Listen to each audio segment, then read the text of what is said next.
It's a Friday edition. It is orange and blue today. That means Cecil, Lammey, Andrew, Mason, Denver Broncos, and an injury report, Mace. I knew it was going to be this way, but man, I just don't like seeing out next to Evan Engram's name.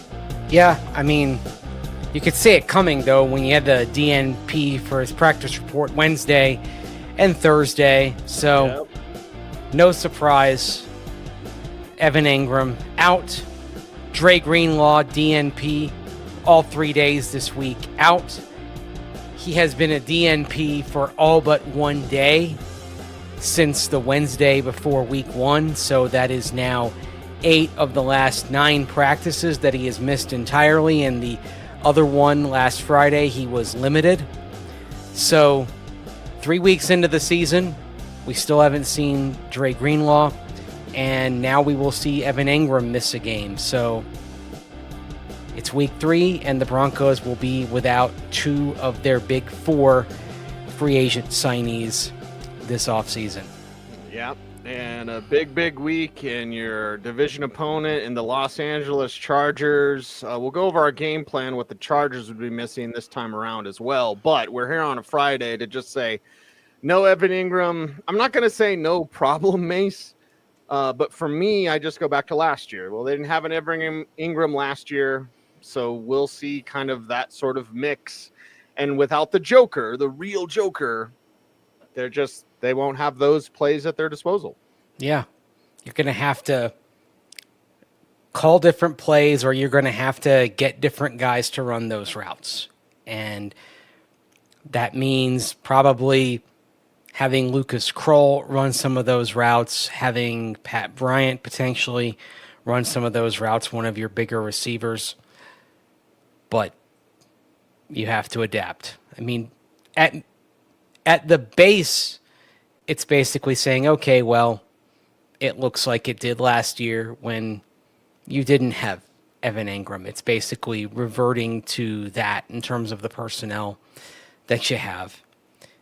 But you've spent months trying to work this offense to have Evan Engram available, and now he's not. So adapt accordingly.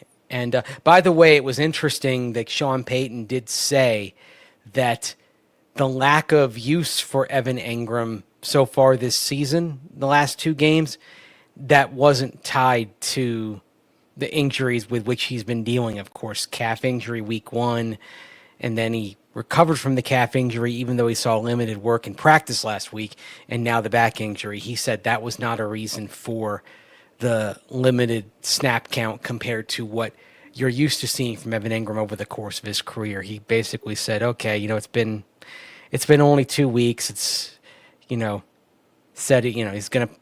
play a big role for him. It's only 2 games in, so he basically downplayed that. Yeah, downplayed that, and now we're just going to have to wait to see him out there. And really, even if it is Lucas Kroll running those routes, it's not the same influence. You know what I mean? So perhaps more for even a Pat Bryant. I think Troy Franklin's good to go in what he's going to do, but okay, you're going to look for auxiliary players, outside of Sutton, outside of Franklin. That could be more of Bryant. And yeah, maybe Troutman does catch a touchdown. Maybe a sneaky play like we saw this last week, and we saw last year with Troutman as well. So it's discouraging, it's disappointing, but we hadn't really seen much of Ingram so far. So just as long as he's healthy for the stretch run at the end of the year, and who knows how long this one would take him out, but it is a back injury, Mason. I don't know about you, but when you hit 30, if someone says, my back's hurt, it's not like they get better after that. That's a concern. I mean, are you talking about spasms? Are you talking about something else? I mean, what triggered this, and how long are you talking about dealing with this? I mean, the other thing to kind of consider here is there may be news Saturday. Okay, it's good news if you don't see Evan Engram land on injured reserve on Saturday. That'll be the thing to watch for. If Engram does not land on IR Saturday, that means they expect it to be short term. Of course, they didn't put Dre Greenlaw on injured reserve at the start of the season, And here we are now going on 3 weeks without Dre Greenlaw having played. And he was DNP all week this week. So you'd say that's not necessarily trending toward him playing in week 4 against the Bengals, which means if that's the case, then they might as well have put him on injured reserve at the start of the season. So that's a concern point as well. Yeah, they would have missed those 4 games, and then here we are, good to go. So, yeah, Ingram down in this one. I suppose good news before we get to the Greenlaw thing, and we'll take our little commercial break before we get to Greenlaw. But Justin Strnad, concerned earlier in the week and now ready to go for this game. Needs to play better than he did against Indianapolis, and we'll get into it in our game plan Saturday show. I have a feeling the defense will, put up a better fight this week. Well, one thing that was noted on Friday is that they've sort of been focusing on getting back to basics and simplifying things a bit. And in fact, that was something that Sean Payton talked about at his press conference today. Here's what he had to say about that. Look, we all look at, as teachers, hey, how we can clean some things up. The player with a clear head and knowing exactly what to do plays faster. And then our job is to make sure we don't slow them down before the snap. So I thought we had a good week. So maybe they're thinking too much, perhaps? He loves that teaching part, too. Yeah. What makes football the obsession for him, it's not just the X's and O's, it's the teaching these young men, like, how to do things his way or Vance Joseph's way. So, yeah, I get it. Play a little cleaner, play a little faster, play a little, not carefree, but just your head's not cluttered up by thinking. Well, you remember last year, the big emphasis heading into the season was simplifying things. That was something we heard a lot going into the 2024 season. And certainly the result was overall a better defensive performance than in 2023. Although the D was on the upswing the last 3 quarters of the season in 23, carried that over for most of 24 until the last quarter of the season in 24. And then so far this year, you have mixed results. Pretty dominant performance in week 1 against the Titans, albeit against a first-time rookie starting quarterback on the road, which historically does not lend itself to good performances. And then you go against an experienced quarterback in Daniel Jones and a team with some weapons in Indianapolis, and that obviously didn't go the way you wanted. One thing that the Broncos are leaning on to have a little bit more of a positive mindset is that they feel they did do better in the second half defensively than the first half, and so they're viewing their performance against the Colts through that prism that it did get better after halftime, and that's something they can build on. Of course, the counter to that is that there were some big plays after halftime, including the play that you and I have talked about a lot, the big run by Jonathan Taylor, where you had the missed tackle in the backfield, and then he ran past Alex Singleton when Singleton stepped up to fill the hole and was left flat-footed. So, it wasn't all smiles and sunshine after halftime by any stretch of the imagination.